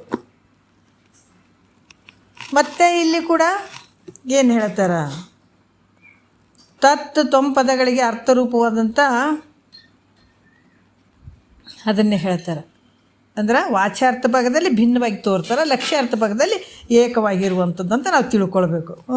ಇವರಿಬ್ಬರಿಗೆ ಸತ್ತು ಚಿತ್ತು ಆನಂದ ಲಕ್ಷಣಗಳು ಇಬ್ಬರಿಗೆ ಸೇಮ್ ಐತೆ. ಅದಕ್ಕೆ ಇಬ್ಬರಿಗೆ ಅಭೇದ ರೀತಿಯಿಂದ ಇರುವಂಥದ್ದು. ಇದು ಪ್ರತ್ಯೇಕಾತ್ಮ ಬೇರೆ ಅಲ್ಲ, ಪರಬ್ರಹ್ಮ ಸ್ವರೂಪ ಪರಮಾತ್ಮ ಬೇರೆ ಅಲ್ಲ, ಎರಡೂ ಒಂದೇ ಅದಾವ. ಅಭೇದ ಅದು ಬೇರೆ ಅಲ್ಲ, ಇದು ಬೇರೆ ಅಲ್ಲ. ಉಪಾದಿಯಿಂದ ಅಲ್ಲಿ ಈಶ್ವರನಿಗೆ ಮಾಯಾ ಉಪಾಧಿ ಆಯಿತು, ಇಲ್ಲಿ ಜೀವನಿಗೆ ಅವಿದ್ಯೆ ಉಪಾಧಿ ಆಯಿತು. ಅವಿದ್ಯೆ ಉಪಾಧಿಯನ್ನು ತೆಗೆದುಹಾಕ್ರಿ, ಮಾಯಾ ಉಪಾಧಿಯನ್ನು ತೆಗೆದುಹಾಕಿದ್ರೆ ಅದು ಒಂದೇ, ಇದು ಒಂದೇ, ಸೇಮ್ ಒಂದೇ ಇರುವಂಥದ್ದು ಒಂದೇ. ಉಪಾಧಿಯಿಂದ ಭಿನ್ನವಾಗಿ ತೋರಕತ್ತೇವೆ ಅಷ್ಟೇ. ಈಗ ನಮ್ಗೆ ಈ ಮನೆ ಅಂತ ಈ ಮನೆ ನೋಡ್ಕೊಂಡು 4 ಚೌಕಾಕಾರ ಮನೆ ರೂಮ್ಗಳು ನೋಡ್ಕೊಂಡು ಈಗ ಮನೆ ಅಂತೀವಿ, ಒಂದು ದೊಡ್ಡದು ಮಠ ಅಂತೀವಿ. ಯಾವುದರಿಂದ? ಉಪಾಧಿಯಿಂದ ಹೇಳ್ತೀವಿ. ಗಾಡಿಗಳ ಉಪಾಧಿಯಿಂದ ನಾವು ಇದು ಮನೆ ಅಂತೀವಿ, ಅದು ಮಠ ಅಂತೀವಿ. ಆದರೆ ಉಪಾಧಿ ತೆಗೆದುಬಿಟ್ಟಾಗ ಅಲ್ಲಿ ಉಪಾಧಿನೂ ತೆಗೀರಿ ಗೋಡೆಗಳು, ಇಲ್ಲಿ ಉಪಾಧಿನೂ ಗೋಡೆಗಳು ತೆಗೀರಿ, ಇರುವಂಥ ಬೈಲು ಒಂದೇ ಅಲ್ಲ. ಹಂಗೆ ಇಲ್ಲಿ ಕೂಡ ಉಪಾಧಿಯಿಂದ ಈಶ್ವರ, ಅಲ್ಲಿ ಮಾಯ ಉಪಾಧಿಯಿಂದ ಕೊಡೋದಕ್ಕೆ ಈಶ್ವರ ಅಂತ ಅನ್ಸ್ಕೊಂಡ, ಅವಿದ್ಯೆ ಉಪಾಧಿ ಕೊಡ ಜೀವಾತ್ಮ ಅನ್ಸ್ಕೊಂಡ, ಆ ಮಾಯನ್ನು ತೆಗೀರಿ, ಮಾಯನ್ನು ಮೀರಿರಿ, ಅವಿದ್ಯೆಯನ್ನು ಗೆಲ್ಲರಿ. ಇರುವಂಥದ್ದು ನೀನೇ ಏಕ ಒಬ್ಬನೇ ಇರುವಂಥದ್ದು. ಮಾಯೆಯಿಂದ ಕೂಡ್ಕೊಂಡಿದ್ದು ಜೀವ ಅನ್ಸ್ಕೊಂಥದ್ದು, ಈಶ್ವರ ಅನ್ಸ್ಕೊಂತ, ಎರಡೂ ಒಂದೇ ಇರುವಂಥದ್ದು. ಈ ರೀತಿಯಾಗಿ ವಾಚ್ಯಾರ್ಥವನ್ನು ಬಿಡುವಂಥದ್ದು. ಹೊರಗಿನ ಏನದಾವ ಸ್ಥೂಲ ಸೂಕ್ಷ್ಮ ಕಾರಣ ಶರೀರಗಳು ವಿರಾಟ ಸ್ವರೂಪವಾಗಿರುವಂಥದ್ದು, ಇವೆಲ್ಲ ವಾಚ್ಯಾರ್ಥಗಳನ್ನು ಬಿಡುವಂಥದ್ದು. ಬಿಟ್ಟು ಲಕ್ಷ್ಯಾರ್ಥ ಗ್ರಹಿಸಿ. ಇಲ್ಲಿ ಸ್ಥೂಲ ಸೂಕ್ಷ್ಮ ಕಾರಣ ಲಕ್ಷ್ಯಾರ್ಥದಲ್ಲಿರುವ ವಾಚ್ಯಾರ್ಥದಲ್ಲಿರುವಂಥದ್ದು, ಲಕ್ಷ್ಯಾರ್ಥದಲ್ಲಿರುವಂಥ ಪ್ರತ್ಯೇಕಾತ್ಮ ಸ್ವರೂಪ ನಾನಂತನ್ನುವಂಥದ್ದು. ಅಲ್ಲಿ ಕೂಡ ಸರ್ವಜ್ಞತ್ವಾದಿ ಕೂಡಿದಂಥ ಈಶ್ವರನ ಮಾಯೋಪಾದಿಯಿಂದ ಕೂಡ್ಕೊಂಡಂಥವು ಇವರಿಬ್ಬರಿಗೆ ಯಾವ ಭೇದನೂ ಇರುವಂಥದ್ದಿಲ್ಲ. ವಾಚ್ಯಾರ್ಥ ಭಾಗವನ್ನು ಬಿಡುವಂಥದ್ದು ಪರಮಾತ್ಮ. ಅಲ್ಲಿ ಜಗತ್ತಿಗೆ ಎಲ್ಲಕ್ಕೂ ತೋರಕತನ, ವಿರಾಟ ಸ್ವರೂಪವಾಗಿ ತೋರಕತನ, ಭಿನ್ನವಾಗಿ ತೋರಕತನ, ವಾಚ್ಯಾರ್ಥದಲ್ಲಿ ತೋರಕತನ. ಆದರೆ ಅದಕ್ಕೆಲ್ಲಕ್ಕೆ ಸಾಕ್ಷಿ ರೂಪವಾಗಿರುವಂಥದ್ದು ಪರಮಾತ್ಮ. ಇಲ್ಲಿ ಶರೀರಕ್ಕೆ ಸಾಕ್ಷಿಯಾಗಿರುವಂಥದ್ದು ಯಾರಪ್ಪ? ಪ್ರತ್ಯೇಗಾತ್ಮ ಬೇರೆ ಅಲ್ಲ, ಪರಮಾತ್ಮ ಬೇರೆ ಅಲ್ಲ, ಒಂದೇ. ಲಕ್ಷ್ಯಾರ್ಥ ನೋಡಿದಾಗ ಇವೆರಡೂ ಒಂದೇ ಇರುವಂಥದ್ದು. ಈ ರೀತಿಯಾಗಿ ಇವೆರಡನ್ನು ನೋಡಿ ವಾಚ್ಯಾರ್ಥ ಬಿಡುವಂಥದ್ದು, ಲಕ್ಷ್ಯಾರ್ಥವನ್ನು ಹಿಡ್ಕೊಳ್ಳುವಂಥದ್ದು. ಆ ರೀತಿ ಹಿಡ್ಕೊಂಡಾಗ ಆ ಪರಬ್ರಹ್ಮವೇ ನೀನಿದ್ದೀಯಾ ನೋಡಿ. ಅಸಿ ಪದ ತತ್ ತ್ವಂ ಅಸಿ ಅಂದ್ರೆ ಇವೆರಡನ್ನೇ ಬಿಡುವಂಥದ್ದು. ತತ್ ಪದಕ್ಕೆ ವಾಚ್ಯಾರ್ಥ ಭಾಗವನ್ನು ಬಿಡುವಂಥದ್ದು, ಆಮೇಲೆ ಪದದ ವಾಚ್ಯಾರ್ಥ ಭಾಗವನ್ನು ಬಿಡುವಂಥದ್ದು. ಲಕ್ಷ್ಯಾರ್ಥ ಭಾಗ ನೋಡಿದರೆ ಆ ಪರಮಾತ್ಮನೇ ನೀನಿದ್ದೀಯ ಅಸಿ ಪದ. ಈ ವಿಧವಾಗಿ ಗುರುಗಳು ಏನು ಮಾಡ್ತಾರೆ, ನಿನಗೆ ತಿಳಿಸಿ ತಿಳಿಸಿ ತಿಳಿಸಿ ಹೇಳ್ತಾರೆ. ಏನೋ ಹೇಳಕತ್ತೇಳ್ರಿ ನಮ್ಗೆ ಅರ್ಥ ಆಗೋಲ್ದಂತ ಅನ್ಬೇಡ್ರಿ. ಬರ್ತಾ ಇವೇ ವಿಷಯಗಳು ಇರ್ತಾವೆ. ಅದಕ್ಕೆ ಭಾಳ ಕೇಳಲು ಬೇಕು ವೇದಾಂತವೆಂಬ ಶಾಸ್ತ್ರವನ್ನು ಅಂತ ಹೇಳ್ಯಾರ. ಎಷ್ಟು ಕೇಳ್ತಾ ಹೋಗ್ತೀರ ಅಷ್ಟು ಕಣ್ಣು ನಿಚ್ಚಲು ಕಾಣಕ್ಕೆ ಶುರುವಾಗ್ತಾವೆ ನಿಮಗೆ. ಜ್ಞಾನದ ಕಣ್ಣು ಸುಮ್ಮನೆ ಪಟ್ಕನ್ ನಿಚ್ಚಳಾಗಂಗಿಲ್ಲ. ನೀವೇಟು ಕೇಳ್ತಾ ಕೇಳ್ತಾ ಕೇಳ್ತಾ ಹೋಗ್ತೀರಿ. ಮಸುಕಾಗ್ಯದ. 84 ಲಕ್ಷ ಜೀವರಾಶಿಯಿಂದ ಬಂದಂಥ ಕಣ್ಣು ಕುರುಡಾಗ್ಯಾವ, ಕಣ್ಣ ಕಾಣವಲು. ನಮಗೇನೋ ಇಟ್ಟು ಕುಂತೀವಿ ಅಂದ್ರೆ ಒಂದು ಸ್ವಲ್ಪ ಎಲ್ಲೋ ನಡೆದದ, ಒಂದು ಸ್ವಲ್ಪ ಕಣ್ಣು ತೆಗ್ದಂಗಾಗ್ಯದ. ಆದರೆ ಇಲ್ಲಿ ಬಂದು ಯಾರು ಕುಂತು ಗುರು ಮುಖಾಂತರ ಯಾರು ಕುಂತು ಕೇಳಂಗಿಲ್ಲ. ಅವ್ರು ಕುಡ್ರೆ ಕಣ್ಣಿದ್ರು ಕುಡ್ರೆ. ಅದು ಯಾವ ಕಣ್ಣು ತೊಗೊಂಡು ಏನು ಮಾಡ್ತೀರಿ? ಅಂಥ ಕಣ್ಣು ತೊಗೊಂಡು ಏನು ಮಾಡ್ತೀರಿ? ಬರೇ ಮಿಥ್ಯಾಗಿ ನಾಶಿಯಾಗಿ ಹೋಗುವಂಥ ವಸ್ತುಗಳನ್ನೇ ನೋಡಿ ಕಣ್ಣು ಮಣ್ಣಾಗಿ ಹೋಗಿಬಿಡ್ತಾವೆ, ಇವು ನಾಶಿಯಾಗಿ ಹೋಗಿಬಿಡ್ತಾವೆ. ಇಂಥ ಕಣ್ಣು ಇಟ್ಕೊಂಡು ಏನು ಮಾಡೋಕ್ಕೆ ಸಾಧ್ಯ ಐತೆ ಹೇಳ್ರಿ? ಆದರೆ ಇರಬಾರ್ದೇನ್ರಿ ಕಣ್ಣು ತೊಕ್ಕೋಬೇಕೇನ್ರಿ ಅಂತ ಅಲ್ಲ. ಆದ್ರೆ ಅದಕ್ಕಿಂತ ದೊಡ್ಡ ಶ್ರೇಷ್ಠವಾಗಿರುವಂಥದ್ದು ಈ ಜ್ಞಾನದ ಕಣ್ಣನ್ನು ತೆಗಿಬೇಕಾಗ್ಯದ. ಇದಕ್ಕೆ ಯಾರು ಇರಂಗಿಲ್ಲ, ಅವ್ರು ಸಂಪೂರ್ಣ ಅವ್ರ ಕಣ್ಣು ಕುಡ್ರು ಅಂತ ಅನ್ಬೇಕು ಅವ್ರಿಗೆ. ಯಾವಾಗ ಗುರು ಮುಖಾಂತರ ಏನು ಸ್ವಲ್ಪ ಕುಂತು ನೋಡ್ರಿ, ಅದಕ್ಕೆ ಒಂದೇ ಸಲಕ್ಕೆ ನಿಚ್ಚಳಕ್ಕೆ ಕಾಣಂಗಿಲ್ಲ ಕಣ್ಣು. ಏನೋ ತತ್ವಮಸಿ ವಾಕ್ಯ ಅಂತಪ್ಪ, ವಾಚ್ಯಾರ್ಥ ಅಂತ ಲಕ್ಷ್ಯಾರ್ಥ ಅಂತ ಇವು ಬರ್ತಾನೆ ನಮ್ಗೆ ಅರ್ಥ ಆಗೋದು. ಒಂದೇ ಸಲಕ್ಕೆ ಯಾವ ಮಹಾತ್ಮರಿಗೆ ಅರ್ಥ ಆಗಿಲ್ಲ, ನಾವು ತಿಳ್ಕೊಳ್ಬೇಕು. ಅರ್ಥ ಆಯ್ತಲ್ಲ? ಒಂದೇ ಸಲಕ್ಕೆ ಯಾವ ಮಹಾತ್ಮರು ಇದನ್ನು ಕೇಳಬೇಕಂತ ಕೂತ್ಕೊಂಡಂಥ ಮೈತ್ರಿ ದೇವಿಗೆ ಅರ್ಥ ಆಗಿಲ್ಲ. ಕೇಳ್ತಾ ಕೇಳ್ತಾ ಕೇಳ್ತಾ ಅಂತಾರೆ, ಮೈತ್ರ ಚೆನ್ನಾಗಿ ಕೇಳು, ಮನಸ್ಸಿಟ್ಟು ಕೇಳು. ಇದು ತಪ್ಪಿಸ್ಕೊಂಡೆ ಅಂತಂದ್ರೆ ಎಲ್ಲ ನಷ್ಟ ಆಗಿಬಿಡ್ತದೆ ನೋಡು. ಒಂದು ಸಲ ಗಾಳಿ ಬೀಸಿದಾಗ ತೂರಿ ಕೊಡ್ಬೇಕಾಗ್ಯದ, ಏನು ರಾಶಿ ಮಾಡ್ಕೊಳ್ಬೇಕಾಗ್ಯದ. ಅದ್ರಾಗ ಒಂದು ಟೈಮ್ನಾಗ ಈ ಜ್ಞಾನದ ಗಾಳಿ ಬೀಸಿಬಿಟ್ಟದ. ಇದನ್ನು ಎಷ್ಟು ಸಂಪಾದನೆ ಮಾಡ್ಕೋತಿ ನಿನಗೆ ಬಿಟ್ಟಿದ್ದು, ಈ ರಾಶಿ ಎಷ್ಟು ಮಾಡ್ಕೋತಿ ನಿನಗೆ ಬಿಟ್ಟದ್ದು. ಇದು ಎಲ್ಲ ಟೈಮ್ನಲ್ಲಿ ಬೀಸುವಂಥ ಅಲ್ಲ, ಅದು ಗಾಳಿ ಅಲ್ಲ ಇದು ನೋಡ್ರಿ. ಅದಕ್ಕೆ ಬಸವಾನಂದರು ಗುರುಗಳು ಕೂಡ ಹೆಂಡತಿ ಮಕ್ಕಳು ಮನೆಯನ್ನು ಬಿಟ್ಟು ಹೋದಾರ. ಅವರು ಸಾಮಾನ್ಯನ ಯಾಕಂದ್ರೆ ಮಗ ಇದ್ದ, ಹೆಂಡತಿ ಹೋದ್ಮೇಲೆ ಅವರು ಎಂಥ ಮನೆಗೆ ಒಬ್ಬರೇ ಮಗ ಇದ್ದಂಥವ್ರು. ಅವರು ದೊಡ್ಡ ಮನಿತನ ಅವ್ರದ್ದು, ಸಣ್ಣ ಮನಿತನ ಅಲ್ಲ ಅವ್ರದ್ದು. ಯಾಕಂದ್ರೆ ಬಡತನ ಭಾಳ ಬಂದದಪ್ಪ, ಅದು ಇದು ಕಷ್ಟ ಐತಪ್ಪ ಅಂತ ಹೋಗಿ ಸನ್ಯಾಸಿ ಆದಂಥವ್ರು ಅಲ್ಲ ಅವರು. ದೊಡ್ಡ ಮನಿತನ, ಹೊಲ ಬೇಕಾದಷ್ಟು ಇದ್ದಂಥವ್ರು. ಇದನ್ನು ಕೇಳಬೇಕಂತ ದೊಡ್ಡ ಶಿವಪುತ್ರಪ್ಪ ಗುರುಗಳು ಅವ್ರಿಗೆ ಭೇಟಿಯಾಗಿ ನಾನು ಕೇಳಕ್ಕೆ ಬರ್ತೀನಿ ಅಂತಂದ್ರೆ ಅಷ್ಟೊತ್ತಿಗೆ ಈತ ಭಾಳ ದೊಡ್ಡ ಅಧಿಕಾರಿ ಅದಾನ, ಈತ ಕೇಳಿ ಅನ್ನುವಂಥ ಭಾವದಲ್ಲಿ ಇವ್ರು ಹೋಗೋದಕ್ಕಿಂತ ಮುಂಚೆನೇ ಅವರು ರೂಮ್ ರೆಡಿ ಮಾಡಿದ್ರಂತ ಇವರಿಗೆ ದೊಡ್ಡ ಶಿವಪುತ್ರಪ್ಪ ಗುರುಗಳು, ಆರುಢ ಜ್ಯೋತಿ ಗುರುಗಳು. ಆಯಿತು, ಇವರು ಹೋದರು, ಅಂಥ ಮನೆಯನ್ನು ಬಿಟ್ಟು ಹೋದರು. ಅಲ್ಲಿ ಹೋಗಿ ಇದನ್ನೆಲ್ಲ ಕುಂತು ಕೇಳ್ತಾಯಿದ್ರು. ಯಾವಾಗನ 3 ತಿಂಗಳು ಊರಿಗೆ ಬಂದಾಗ, ಬಸಣ್ಣ ನೀನು ಎಲ್ಲ ಹೊಲ ಮನೆ ಎಲ್ಲವನ್ನು ಬಿಟ್ಟು ಹೋದೆಲ್ಲಪ್ಪ, ಮತ್ತು ಇದೆಲ್ಲ ಹಾಳು ಬೀಳ್ತದೆ, ನೀವು ಒಬ್ಬವನೇ ಮಗ, ಮತ್ತು ನೀನೇ ಇರಲಿಲ್ಲ ಅಂದ್ರೆ ಹೆಂಗಪ್ಪ ಅಂತಂದರು. ಹೊಲ ಮನೆ ಎಲ್ಲಿ ಹೋಗಂಗಿಲ್ಲ, ಅವು ಇದ್ದಲ್ಲೇ ಇರ್ತಾವಪ್ಪ, ಅವು ಎಲ್ಲಿಗೆ ಹೋಗ್ತಾವ? ನಾನು ಏನು ಪಡ್ಕೊಳ್ಬೇಕಾದಂದು ಪಡ್ಕೊಳ್ಬೇಕು, ನಾನು ಇದನ್ನು ನೋಡ್ಕೊಂತಿಲ್ಲಿ ಕಾಲ ಕಳೆಯೋಕ್ಕಾಗಂಗಿಲ್ಲ ಅಂದ್ರಂತವ್ರು. ಹಾಗಾಗಿ ಹುಬ್ಳಿಯಲ್ಲಿ ಹೋಗಿ ಆರುಢ ಜ್ಯೋತಿ ಗುರುಗಳ ಹತ್ರ ಇದ್ದುಕೊಂಡು ಸತತ ಅಭ್ಯಾಸ ಮಾಡಬೇಕಾದಾಗ ಹೋಗಿ ಒಂದು 2-3 ತಿಂಗಳು ಆಗಿತ್ತೇನವರು ತಿಳ್ಕೊಳ್ಬೇಕಂತ ಹೋದಾಗ ದಿನ ಹಿಂಗೆ ಶಾಸ್ತ್ರ ನಡೀತಿತ್ತು. ಇವರು ಭಾಳಷ್ಟು ಕ್ಯೂರಿಯಾಸಿಟಿಯಿಂದ ಕೇಳ್ತಾ ಇದ್ದಾಗ ಗುರುಗಳು ಮತ್ತು ಅವರು ಏನು ಮಾಡ್ತಿದ್ರಂತ, ಅವ್ರಿಗೆ ರೂಮ್ ಕೊಟ್ಟಿದ್ರಲ್ಲ ಗುರುಗಳು, ಅಲ್ಲಿ ತಮ್ಮ ರೂಮಲ್ಲಿರೋರು, ಇವರಿಗೆ ನೋಡಪ್ಪ ನೀನು ಇರೋವರೆಗೆ ಲೈಟು ಉರಿಸು, ಆಮೇಲೆ ಮಲಗಬೇಕಾದಾಗ ಲೈಟ್ ತೆಗೆದುಬಿಟ್ಟು ಮಲಗು ಅಂದಿದ್ರಂತ ಗುರುಗಳು. ಆಯಿತು ಗುರುಗಳೇ ಅಂದ್ರಂತ. ಪಾಪ ಇವ್ರು ನೋಡ್ರಿ, ಇವು ಗ್ರಂಥವನ್ನು ತೊಗೊಂಡೋಗಿ ಗುರುಗಳು ಹೇಳಿದಂಥದ್ದನ್ನು ಗ್ರಂಥವನ್ನು ತೆಗೆದು ರಾತ್ರಿ 10, 11, 12 ಗಂಟೆ ತನಕ ಅವ್ರು ನೋಡ್ಕೊಳ್ಳೋರಂತ. ಗ್ರಂಥದಾಗ ಏನೈತೆ ಅಂತ ಅದನ್ನು ಕಷ್ಟಪಟ್ಟು ತೆಗೆದು ನೋಡಿ ಓದ್ಕೊಳ್ಳೋರಂಥವ್ರು ಹೇಳಿದ್ದನ್ನು. ಅದಕ್ಕೆ ಅವರು ಮತ್ತೆ ತಿರ್ಗಾ ಕ್ಲಾಸ್ನಲ್ಲಿ ಕೇಳಿದ್ರಂತ, ಬಸಣ್ಣ ಈಗ ಒಂದು ತಿಂಗಳು 2 ತಿಂಗಳಾಯ್ತು ನೀ ಕೇಳಕತ್ತೀಯಲ್ಲ, ಹೆಂಗೆ ಅನ್ಸಕತ್ತದೆ ನಿನಗೆ ಅಂತ ಕೇಳಿದ್ರಂತವ್ರು. ಅವ್ರು ಹೇಳಿದ್ರಂತ, ಅಪ್ಪ ನಾನು ಕೇಳಬೇಕಾದಾಗ ಜೋಳ ತುಂಬಿರ್ತಾರಲ್ಲ ಚೀಲದಾಗ, ಅದು ತುಂಬಿರ್ತದೆ ನೋಡು, ಹಂಗೆ ಕೇಳಬೇಕಾದಾಗ ಹಂಗೆ ಅನ್ನಿಸ್ತದ, ತುಂಬಿದಂಗೆ ಅನ್ನಿಸ್ತದ. ಆದ್ರೆ ಈಗ ಕೇಳಿಬಿಟ್ಟು ಮನೆಗೆ ಹೋಗೋದ್ರಾಗ ಎಲ್ಲ ಚೆಲ್ಲಿದಂಗೆ ಆಗಿಬಿಡ್ತಾವಪ್ಪ ಜೋಳ, ಅಲ್ಲಿ ಖಾಲಿ ಆಗಿಬಿಡ್ತದ ಅಂದ್ರಂತ. ಅಂದರೆ ಏನು ಉದ್ದೇಶ ಅಂದ್ರೆ, ಕೇಳಬೇಕಾದಾಗ ನಾನು ತಿಳಿದಂಗೆ ಆಗ್ತದ, ಅಲ್ಲಿ ಹೋದಗಳನ್ನೇ ಮರ್ತಂಗೆ ಆಗಿಬಿಡ್ತದಪ್ಪ ನನಗೆ ಅಂದ್ರಂತ. ಯಾಕೆ ಇದನ್ನು ಹೇಳಕತ್ತದಂದ್ರೆ, ಫಸ್ಟ್ ಅಂಥ ಮಹಾತ್ಮರು ಅದನ್ನೇ ಕೇಳಬೇಕಂತ ಹೋದವರಿಗೆ ಮೊದಲೇ ಸ್ವಲ್ಪ ಹತ್ತಿಲ್ಲ. ಅವ್ರು ಹತ್ತವಲ್ದಂತ ಬಿಡಲಿಲ್ಲ ಅವರು. ಈಗ ನಮಗೊಂದು ಸ್ವಲ್ಪ ಒಂದು 2-3 ದಿವಸ ಕೇಳ್ತೀವಿ, ನಮಗೆ 1 ತಿಂಗಳು 2 ತಿಂಗಳು ಕೇಳ್ತೀವಿ, ಇನ್ನೂ ನಮ್ಗೆ ತಲೆಗೆ ಹೋಗಲ್ದು ಬಿಡ್ರಿ, ಇದು ನಮ್ಗೆ ತಲೆಗೆ ಹತ್ತಂಗಿಲ್ಲ ಅಂತ ಬಿಟ್ರೆ ಯಾರು ನಷ್ಟ? ಅದು ಯಾರು ಬಿಡ್ತಾರೆ ಅವ್ರ ನಷ್ಟ ಐತಿಲ್ಲಿ. ಅದಕ್ಕೆ ಹೇಳುವಂಥದ್ದು ತಿಳಿಲಿಲ್ಲ ಅದನ್ನು ಮತ್ತೆ ನಾವು ಕೇಳಬೇಕು ಅನ್ನುವಂಥ ಭಾವ ಹಾಕೊಂಡ್ರೆ ಗೆಲ್ಲುತ್ತಾನೆ ಮನುಷ್ಯ ಇದರಲ್ಲಿ. ಅಂಥ ಮಹಾತ್ಮರಿಗೆ ನನಗೆ ಹಿಂಗಾಗ್ಯದಂದ್ರೆ ನಿಮ್ಗೆ ಆಗ್ಲಾರ್ದಿರ್ತದೇನೋ, ನಿಮಗೂ ಆಗ್ತದದು, ಆದ್ರೆ ಬಂಡು ತಂದಿಂದ ಕೇಳ್ಬೇಕಂತಿದ್ರು ಅಪ್ಪ.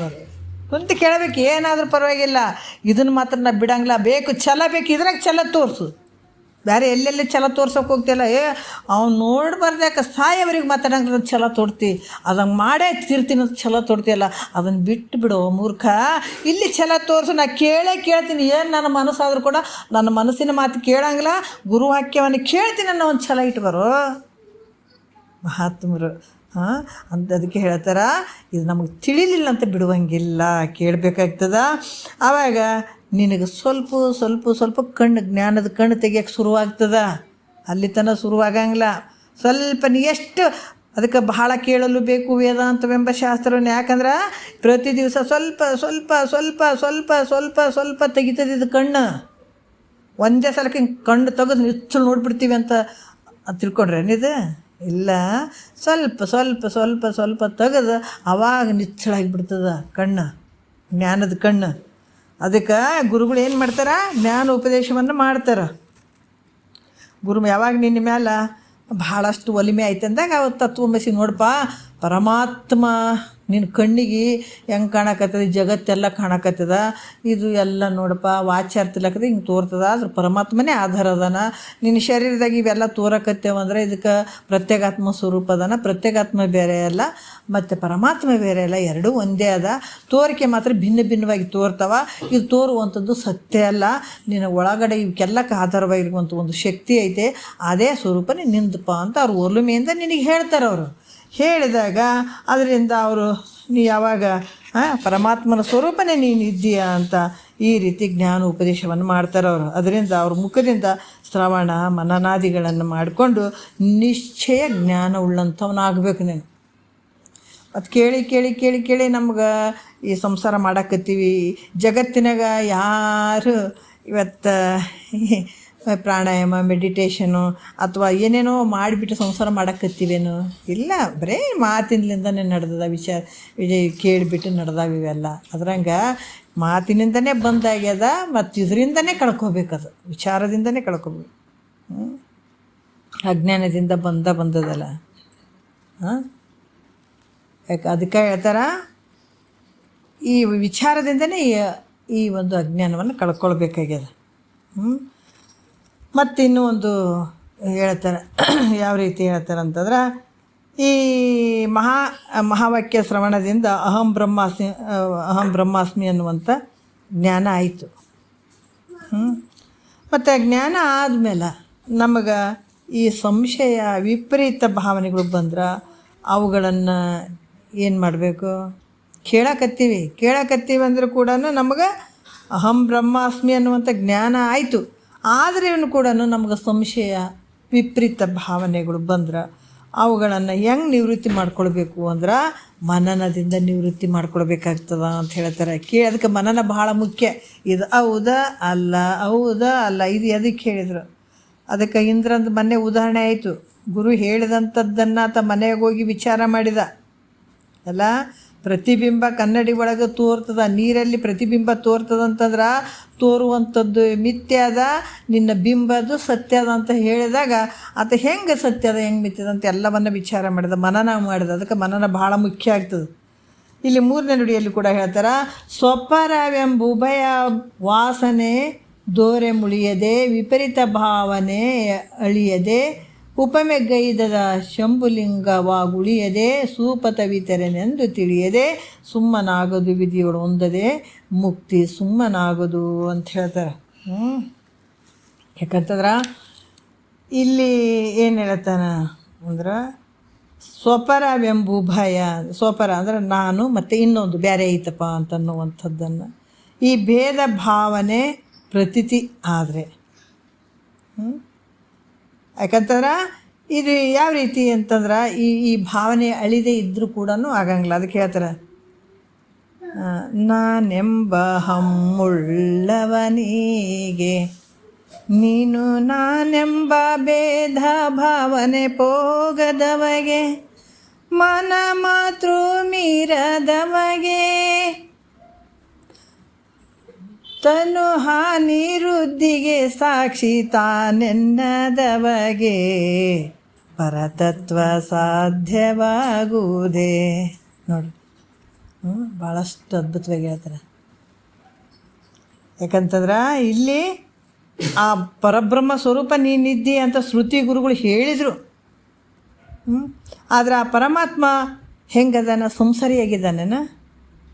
ಅಸಂಸಾರಿ ಅದಾನತ್. ಯಾವ ಸಂಸಾರ ಇಲ್ಲ. ಮತ್ತು ನೋಡ್ರಿ, ಗುರುಗಳು ಹೇಳಿದಾರ, ಏನು ಹೇಳಿದಾರ? ನೀ ಪರಮಾತ್ಮ ಸ್ವರೂಪ ಇದೆ ಅಂತ ಹೇಳಿದಾರೆ. ಆದರೆ ನಮ್ಮಲ್ಲಿ ಸಂಶಯಗಳು ಹೋಗವಲು. ಅಲ್ಲಿ ಏನು ಅಡ್ಡ ಬರ್ತಾವೆ ನಮಗೆ ಸಂಶಯ? ಅದಕ್ಕೆ ಮಹಾತ್ಮರು ಹೇಳ್ತಾರೆ ನೋಡ್ರಿ, ಭಾಳ ವಿಚಾರಗಳು, ಸೂಕ್ಷ್ಮ ವಿಚಾರಗಳು ಇವು. ಹೆಂಗೆ ಒಂದು ಮನೆಗೆ ಮೊದಲು ಮನೆ ಆಗಬೇಕಾದಾಗ ಕೆಲವೊಂದು ಚಿಪ್ಪುಗಳು, ಸಣ್ಣ ಸಣ್ಣ ಚಿಪ್ಪುಗಳು ಭಾಳಷ್ಟು ಇಂಪಾರ್ಟೆಂಟ್ ಇರ್ತಾವೆ.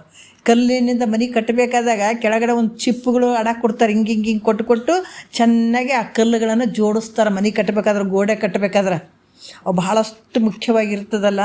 ಅದರಂಗೆ ಕೂಡ ಕೆಲವು ವಿಚಾರಗಳು ಭಾಳಷ್ಟು ಅದ್ಭುತವಾದವು. ಇದ್ರಾಗ ನಮಗೇನು ಜ್ಞಾನವನ್ನು ಪಡ್ಕೊಳ್ಬೇಕಾದಾಗ ಇಂಥ ವಿಚಾರಗಳು ಭಾಳ ಮುಖ್ಯ ಆಗ್ತಾವೆ ನಮಗೆ. ಅದಕ್ಕೆ ಇಲ್ಲಿ ಏನು ಹೇಳ್ತಾರೆ? ಶ್ರುತಿ ಗುರುಗಳು ಹೇಳಿದರು. ಏನು ಹೇಳಿದ್ದಾರೆ ಅವರು? ನೀನು ಪರಬ್ರಹ್ಮ ಸ್ವರೂಪ ಇದ್ದಿ ಅಂತ ಹೇಳಿದಾರೆ. ಆದರೂ ಕೂಡ ಅಲ್ಲಿ ಏನು ಬರ್ತಾವೆ ಭಾವನೆಗಳು, ಸಂಶಯ ಭಾವ. ಹೌದು, ಪರಮಾತ್ಮ ಅದಕ್ಕೆ ಸಂಸಾರ ಇಲ್ಲ, ಅಸಂಸಾರಿ ಅದಾನತ. ನಾನು ಹೆಂಗದೀನಿ? ಸಂಸಾರಿ ಇದ್ದೀನಿ.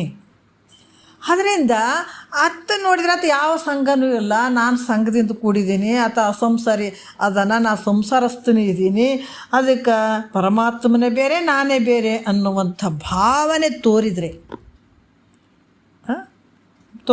ತೋರಿದ್ರೆ ಇದನ್ನು ಮನನದಿಂದ ದೂರ ಮಾಡಬೇಕು. ಇದನ್ನು ತಿಳ್ಕೊಳ್ಬೇಕು ಹೆಂಗೆ ಅಂತ ಹೇಳಿಬಿಟ್ಟು. ಹೆಂಗಂದ್ರೆ ಈ ಚೇತನನಾದಂಥ ನನಗಿಂತಲೂ ಪರಮಾತ್ಮನು ಬೇರೆ ಇದ್ರೆ ಮತ್ತು ಘಟದಂತೆ ಅದು ಹೆಂಗಿರ್ಬೇಕಾಗಿತ್ತು? ಜಡ ಆಗಿರಬೇಕಾಗಿತ್ತು. ನೋಡ್ರಿ ಎಷ್ಟು ನಾನು ಹೆಂಗದೀನಿ? ಚೇತನ ಅದೀನಿ, ಹೌದಿಲ್ಲ? ಚೇತನನಾಗಿರುವಂಥ ನನಗಿಂತ ಪರಮಾತ್ಮ ಭಿನ್ನ. ಯಾಕಂದ್ರೆ ಭಿನ್ನ ಇರುವಂಥದ್ದೆಲ್ಲ ಜಡತ್ವದಿಂದ ಕೂಡ್ಯದ.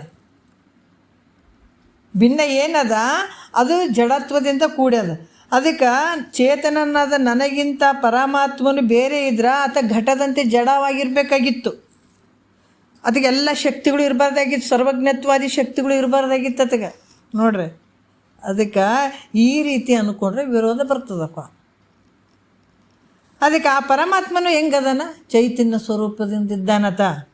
ಅದಕ್ಕೆ ಅವನಿಗಿಂತಲೂ ನಾನು ಬೇರೆ ಇದ್ದೀನಂತ ತಿಳಿದ್ರೆ ಅದಕ್ಕೆ ಹೇಳ್ತಾರೆ, ತನಗೆ ಅರಿವಿಲ್ಲದೆ ಪರಮಾತ್ಮಗಿಂತ ನಾನು ಬೇರೆ ಇದ್ದೀನಂತ ಏನಾದರೂ ತಿಳ್ಕೊಂಡ್ರೆ ಅರಿವಿಲ್ಲದೆ ಕಲ್ಲಿನಂತೆ ಜಡ ಇರಬೇಕಾಗಿತ್ತು. ನಾನು ಜಡವಾಗಿ ಇರಬೇಕಾಗಿತ್ತು. ಪರಮಾತ್ಮ ಬೇರೆಯೇ ಇದ್ದಾನೆ, ನಾನು ಬೇರೆ ಅಂತ ಅನ್ನೋದ್ರೆ ನಾನು ಜಡದಿಂದ ಕೂಡ ಪರಮಾತ್ಮ ಚೈತನ್ಯದಿಂದ ಕೂಡೇನೆ. ಮತ್ತು ಪರಮಾತ್ಮ ಬೇರೆ ಅದ, ನಾನು ಬೇರೆ ಇದ್ದೇನೆ ಅಂದರೆ ಮತ್ತು ನಾನು ಜಡತ್ವದಿಂದ ಕೂಡಿರಬೇಕಾಗಿತ್ತು ನಾನು.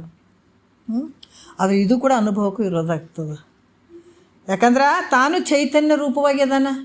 ನೋಡ್ರಿ, ಇದರಿಂದ ನಮ್ಗೆ ಅನುಭವನೇ ಐತಪ್ಪ. ಈ ರೀತಿ ವಿರೋಧಗಳ ಬರೋದರಿಂದ ಇಲ್ಲಿ ಕೂಡ ಯಾವ ರೀತಿಯಿಂದ ಪರಮಾತ್ಮನಿಗೆ ನನಗೆ ಭಿನ್ನವಿಲ್ಲ. ಅಂದ್ರೆ ಅಭಿನ್ನನೇ ಇದ್ದೀನಿ, ಆ ಸ್ವರೂಪನೇ ನಾನು ಇದ್ದೀನಿ.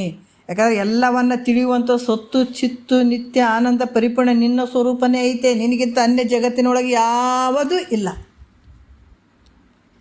ಅದಕ್ಕೆ ನನ್ನ ಬಿಟ್ಟರೆ ಜಗತ್ತಿನೊಳಗೆ ಯಾವುದು ಕಾಣಂಗಿಲ್ಲ. ನೀನೇ ಸತ್ಯ, ನೀನೇ ನಿತ್ಯ ಇರುವಂಥದ್ದು ನಿನ್ನ ಸ್ವರೂಪನೇ. ಏನು ರೀ ಇದು ಭಾಳ ಅದ್ಭುತವಾದಂಥದ್ದು. ಇದನ್ನೇ ಇಟ್ಕೊಂಡು ನಾಳೆ ಮಾತಾಡೋಣ, ಸಮಯ ಆಗ್ಯದ. ಭಾಳಷ್ಟು ಅದ್ಭುತವಾದಂಥದ್ದು. ನಮ್ಮೆಲ್ಲಕ್ಕೆ ಹೋಗೋಣ. ಅವ್ರ ಕೈ ಹಿಡ್ದು ಕರ್ಕೊಂಡು ಹೋಗ್ತಾ ಇದ್ದಾರೆ. ನಾವು ಅವ್ರ ಕೈ ಬಿಡದೆ, ಗುರು ಕೈ ಬಿಟ್ಟರು ಕೂಡ ಶಿಷ್ಯ ಬಿಡಬಾರ್ದು ಅಲ್ಲ. ಇದಕ್ಕೊಂದು ದೃಷ್ಟಾಂತಗಳು ಅದಾವೆ, ಮುಂದೆ ಬರ್ತಾವೆ. ಹಾಗಾಗಿ ಅವರು ನಮ್ಮನ್ನು ಕೈ ಹಿಡ್ದು ನಡೆಸ್ತಾ ಇದ್ದಾರೆ. ನಾವು ಅವ್ರ ಕೈ ಹಿಡ್ಕೊಂಡು ನಾವು ನಿಧಾನ ಹೋಗೋಣ. ಮತ್ತು ಗುರುಗಳ ಪಾದಕ್ಕೆ ಅರ್ಪಿಸಿ ಹಾರವು.